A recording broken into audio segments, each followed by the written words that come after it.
Hello, beautiful people of the internet. How are you doing today? My name is Jackie and welcome back to my YouTube channel. Today in this video, I'm going to be hauling some books. A lot of these books I've already discussed in previous videos, so you might have seen them before. I'm also going to be sharing all the books that I received as gifts over the holiday season. There are 12 books in total, so let's just dive right into it. First, I thought we could discuss the 4 books that I purchased in my Come Online Book Shopping With Me video. I got all of these from Thrift books, and some of them I have already read or attempted to read. First, I bought a nonfiction book, Murder of a Medici Princess by Caroline P. Murphy. It took me a couple months, but I finally finished reading this book. I actually finished reading it last night, so you will see this in my January wrap-up video. This is a nonfiction book about Isabella de' Medici, who was the daughter of the first Grand Duke of Tuscany, and she died under very suspicious circumstances. Now, unfortunately, one of these books that I bought from Thrift Books, I did actually DNF, and I'm probably going to unhaul it because I just think it wasn't for me. The Stolen Lady by Laura Morelli. I attempted to read this for the vlog I did where I read books that Goodreads recommended to me. I will link that in the card. I thought it was a really fun video and I'm happy with how it turned out, so please go watch it if you're interested. The unfortunate thing is I really did not like this book. This is a historical fiction novel. It takes place in 2 timelines. One is set in Renaissance Florence and the other takes place in World War II era France. And the thing that is tying these 2 timelines together is the Mona Lisa, the famous painting by Leonardo da Vinci. I just did not like this book. I did not connect with the characters. I felt like some very interesting events were glossed over, which was disappointing. And also, I've just decided I don't like books about World War II. That's just an era of history that I do not find interesting. I don't think I've ever read a World War II book that I actually really liked.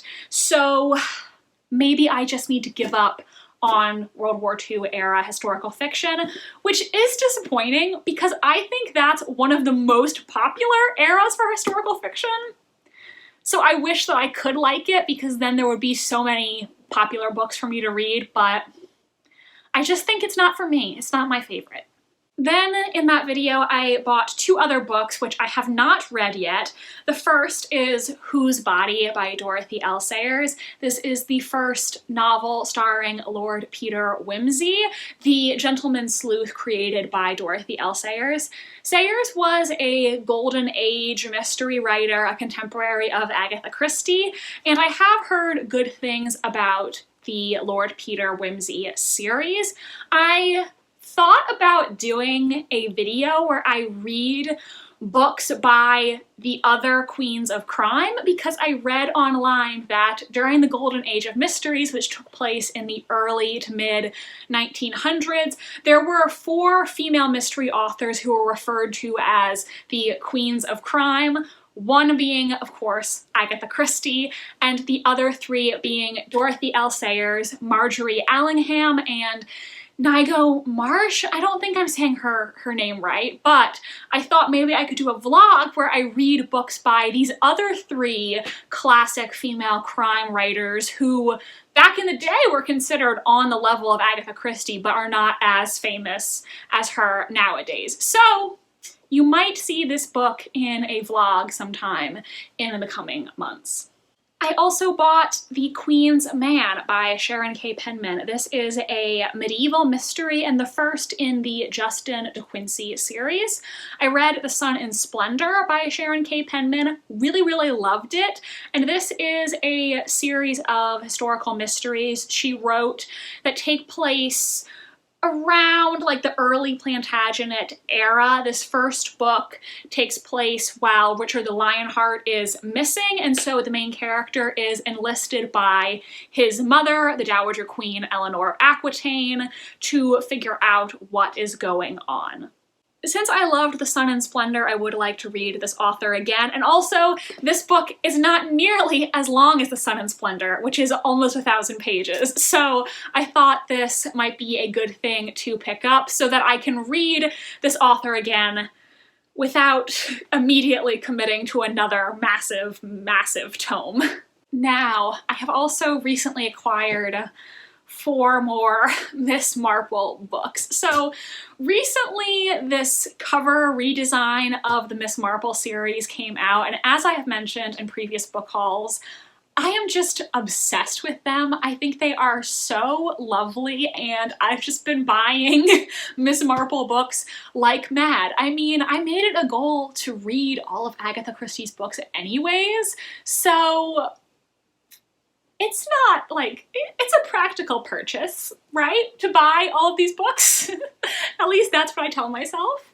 The artist who designed these new covers also seems really lovely. Whenever I post pictures of them on Instagram, she always likes them and leaves comments, which I think is really sweet. Holly, I love your work. I think these are just some of the most beautiful books that I have in my collection. The ones that I recently acquired were 3 that I bought for myself and also 1 that my father got for me for Christmas. So I now have The Moving Finger. This one I am actually planning to read in March for the Read Christie 2023 challenge. I will link my pile of possibilities for Read Christie in the card, so you can go watch that if you're interested in hearing about my TBR. Then I also purchased A Murder is Announced, which is this one right here, and 450 from Paddington. I love the pink and the purple on this one. Just a really nice color palette, I think. And then the one my father purchased for me is The Mirror Cracked from Side to Side. So I said this the last time I hauled some of these Miss Marple books, but I will repeat it for those of you who didn't watch that video. All of these covers include these very pretty looking plants, all of which are actually poisonous. It also includes an item that is a clue from the specific mystery, and they all have a hidden silhouette of Miss Marple somewhere in the cover. Okay, I found it. So this one right there. I just think these are so beautiful, and I love the explanation behind them. Like, not only do they look beautiful, but they're actually like poisonous plants. Is that not just perfect for a murder mystery? I am obsessed with these. I now have 8 Miss Marple books in this edition, and I'm gonna collect them all, okay? I'm getting the entire Miss Marple series in these editions. I love them. I will treasure them forever and ever. These are just some of my favorite book covers in my entire collection. And now finally we can get into the other books I received as Christmas gifts. I did show this one in a previous video because I actually ended up putting it on my January TBR, but Tori from the channel Good Strong Words wanted to send me something from my Thrift Books wish list. Thank you so much, Tori. I really love it. She got me Medusa by Jessie Burton. This is a retelling of the myth of Medusa, and this edition is also illustrated, which is so cool. I just love looking at it. I love a illustrated book. Like here's one, for instance. Just a really cool edition. I absolutely love it. I'm planning to read this month, and I hope it is going to be a really great read. Once again, thank you to Tori for sending this to me. It was such a sweet thing to do. She didn't have to do that, and I really appreciate it.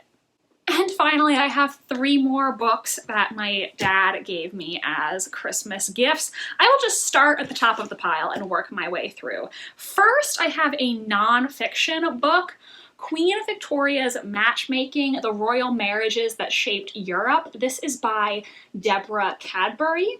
I have been very interested in the Victorian era lately, and I read a biography of Queen Victoria last year after I watched the Masterpiece PBS series Victoria. So this book is a nonfiction that chronicles basically Queen Victoria's many descendants and the matches that their grandmother arranged for them around Europe, as well as the political and personal consequences of those unions. Based on reading a little bit of the prologue, it seems like the writing style of this book is going to be the kind of writing style that I like when reading historical nonfiction. I do like it when the author does include a good amount of detail at the beginnings of chapters to sort of immerse you into the book, even though it's not a traditional fictional narrative. The prologue begins with discussion of the plan to assassinate Emperor Alexander II of Russia, which seems like an interesting way to begin the book. I started reading the prologue and I was very interested in continuing the story. I wanted to keep reading. So seems like it will be a well-written historical nonfiction book. Then my dad also got me a new addition to my ever-growing Penguin Clothbound Classics collection. Wow, say that 5 times fast. That was a little tricky. But he got me Far from the Madding Crowd by Thomas Hardy. I don't know how to summarize the plot of this book. I know a little bit about it. I know the main character is a woman named Bathsheba Everdeen, and I believe that romantic storylines are a large part of this book. I see GIFs of the film adaptation starring Carey Mulligan all over Tumblr. The Tumblr period drama girlies love that adaptation of Far from the Madding Crowd. The only Thomas Hardy book I've ever read was The Mayor of Casterbridge, which I read for my college class on Victorian novels, and I liked it fine, but I thought it was extremely depressing, which is not necessarily my vibe, and I know that Thomas Hardy is known for writing a lot of tragic and depressing books. I have a copy of Tess on my shelf that I need to read. I have been kind of putting it off because I know it's going to be a very, very sad read, and I think part of the reason I wanted to read this is because it seems like it's the least sad of all of his books, so maybe this will end up being my favorite Thomas Hardy. I don't know. I definitely think he's a good writer, but I think maybe his books might just be a little too tragic for me. So I'm hoping this one might be a little more my style than Casterbridge or like his other very depressing books. And note, I'm not saying I think this book isn't going to be sad. Knowing Thomas Hardy, it's going to be sad. I just think out of all of his books, it might be the least sad and have the most hopeful ending. That's what I'm guessing based on what I've seen on Tumblr about the movie. But I don't know. I could be wrong. And finally, the last book I'm going to haul today is The Complete Perot Short Stories by Agatha Christie. My dad got this for me as well, and I really wanted to get this because I have made it a goal to read every single book Agatha Christie ever wrote. Not the Mary Westmacott's, those are the romances she published under her pen name, but all of the mysteries that she wrote.